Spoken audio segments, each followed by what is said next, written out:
પિતાની નજર સામે જ પુત્રીનું મોત। ટ્રાફિક પોલીસમાં ફરજ બજાવતા પિતા જે પોઈન્ટ પર ઊભા હતા ત્યાં જ ટ્રેલરે દીકરીને કચડી નાખી। સ્થાનિકોએ હાઈવે ચક્કાજામ કર્યો। આજે વહેલી સવારે 8 વાગ્યાની આસપાસ મોપેડ સવાર બે કિશોરીઓને ભારેખમ ટ્રેલરે અડફેટે લેતા ગંભીર ઇજાઓ પહોંચી હતી, જેથી તાત્કાલિક બંને યુવતીઓને સારવાર અર્થે ખસેડવામાં આવી હતી, જેમાં સારવાર દરમિયાન એક યુવતીનું મોત નીપજ્યું છે। અકસ્માત થતાં સ્થળ પર સેંકડો લોકો એકઠા થઈ ગયા હતા।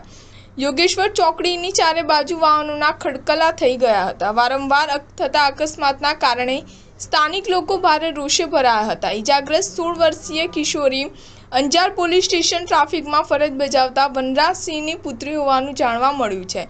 તે સવારના 8 વાગ્યે સ્કૂલ જઈ રહી હતી તે સમયે અકસ્માત સર્જાયો હતો। અંજારની યોગેશ્વર ચોકડી ઉપર અકસ્માત સર્જાયો તે સમયે યુવતીના પપ્પા વનરાજસિંહ પણ તે સ્થળ પર જ ફરજ પર હાજર હતા।